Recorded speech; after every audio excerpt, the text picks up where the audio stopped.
காலையில் நான் சொல்லியிருந்தேன்ல ஒரு 2500 ஆர்டரு வந்து கேன்சல் ஆகி போயிடுச்சு அப்படின்னு சொல்லிட்டு, அதே மாதிரி இப்போது இன்னொரு ஆர்டர் வந்துச்சு. கால் பண்ண லொக்கேஷன் வர சொன்னாங்க. லொக்கேஷன் வந்துட்டேன். லொக்கேஷன் வந்துட்டு கால் பண்ண உடனே என்னங்கிறாங்க, வேறு வண்டி வந்துச்சு, ரெட் டாக்ஸியும் கம்பெனிலேருந்து தான் அனுப்பிச்சாங்க, நாங்கள் போயிட்டோம், நாங்கள் ஒரு வண்டி தான் புக் பண்ணோம், ஆனால் 2 வண்டி வந்திருக்கு, எங்களுக்கு அதுக்கு சம்மந்தம் இல்லை, கம்பெனியில் கேட்டுக்கோங்க அப்படின்ட்டு ஃபோனை வச்சுட்டாங்க. கம்பெனியில் கூப்பிட்டு சொன்னால் இருங்க நான் கஸ்டமர்கிட்ட பேசிவிட்டு கால் பண்ணுறேன் அப்படின்னு சொல்லிட்டாங்க. என்ன பண்ணுறதுனே தெரில. இப்போ நான் எங்கன்னா நேரு ஸ்டேடியம்லேருந்து இங்கே ரேஸ் கோர்ஸ் வந்திருக்கேன். ரெண்டு சிக்னலில் வெயிட் பண்ணி ஒரு 3.5 கிலோமீட்டர் கிட்ட நான் வந்திருக்கேன். பட் கடைசியில் இப்போ பார்த்தீங்கன்னா கிளியர் பண்ணி தரேன், வெயிட் பண்ணுங்க அப்படின்ட்டாங்க. அப்போ நான் சொன்னேன் இந்த மாதிரி அங்கேருந்து வந்திருக்கேன், என்னால் முடியாது அப்படின்னு சொல்லி கால் ரெக்கார்ட் பேசியிருந்தேன். இதுக்கும் நான் சாப்பிட்டுட்டு இருந்தேன். சரியா, சாப்பாடு தயிர் ஒரு பாக்கெட் வாங்கி ஊறுகாய் வச்சு தொட்டு சாப்பிட்டுட்டு அப்படியே சாப்பிட்டு இருந்தேன். சாப்பிட ஆர்டர் வந்துருச்சு. கால் பண்ணேன், அப்போவே ஆர்டர் வந்ததையும் கால் பண்ண சாப்பிட்டுட்டு. அவங்க வந்து பெரியவர் தான், வயசானவர் தான் பேசினார். நான் சொன்னேன் இந்த மாதிரி ஆர்டர் வந்திருக்குங்க, ஒரு 2 மினிட்ஸ் 5 மினிட்ஸில் வந்துடுவேன்னு சொல்லிட்டேன். சாப்பாடை வந்து மூடி வச்சுட்டு அப்படியே வந்திருக்கேன். என்ன சொல்கிறதுனே தெரில.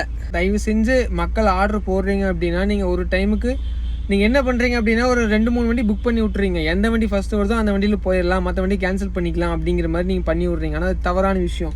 நாங்கள் எவ்வளோ கஷ்டமான சூழ்நிலையில் இருந்து அங்கேருந்து நீங்கள் வந்துட்டுருக்கோம் அப்படிங்கிறது உங்களுக்கு தெரியாது இல்லையா? வேறு என்ன சொல்கிறதுன்னு எனக்கு தெரியலை.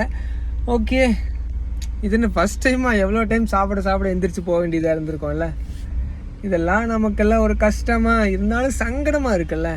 ஒரு வாய் சாப்பாட கூட சாப்பிட முடியாமல் சரி ஒரு 100 ரூபா கிடைக்குமேனு வண்டி எடுத்துகிட்டு வந்தோம்னா ஜம்முன்னு இருக்குல்ல. ஒன்றும் சொல்கிறதுக்கு இல்லை. கஸ்டமர்கிட்ட பேசிவிட்டு கால் பண்ணுறேன்னு சொல்லியிருக்காங்க. பார்ப்போம்.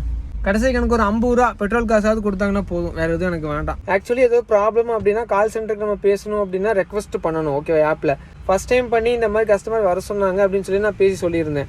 ஒரு 10 நிமிஷம் ஆச்சு, ஆர்டரும் கிளியர் ஆகலை, என்ன கதை ஏது கதைன்னு தெரியல. நான் கால் பண்ணாலும் போகல கஸ்டமர் சர்வீஸுக்கு. சரின்னு சொல்லிட்டு கடைசியாக ஒரே ஒரு ரெக்வஸ்ட் தான் இருந்துச்சு. அந்த ஒரு ரெக்வஸ்ட்டும் கொடுத்துட்டேன். மறுபடியும் கால் பண்ணாங்க, மறுபடியும் சொன்னேன் ஆல்ரெடி இஷ்யூ ஆயிருந்துச்சு, கஸ்டமர் வர சொல்லிட்டாங்க, இப்போ வேறு வண்டி போயிட்டேன் அப்படிங்கிறாங்க.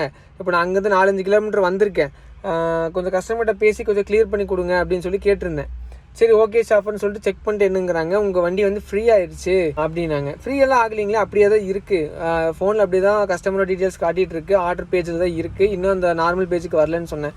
இல்லை நீங்கள் ரெஃப்ரெஷ் பண்ணி பாருங்கள் அப்படின்னாங்க. சரி ஆப்பை க்ளோஸ் பண்ணி மறுபடியும் ஓப்பன் பண்ணி ரெஃப்ரெஷ் பண்ணோம் அப்படின்னா ஆர்டர் கிளியர் ஆயிடுச்சு. 4.5 கிலோமீட்டர் சாப்பாடு வச்சு போட்டு கையை கழுவிட்டு அங்கேருந்து இங்கே வந்தால் வண்டி போயிடுச்சுங்கிறாங்க. இவங்கன்றானா கிளியர் ஆகிடுச்சு, வெயிட் பண்ணுங்க அடுத்த ஆர்டர் வரும் அப்படின்ட்டாங்க. சுப்பா சாமி, என்ன பொழப்புனே தெரிய மாட்டேதியா. கஷ்டம் ரொம்ப கஷ்டம்.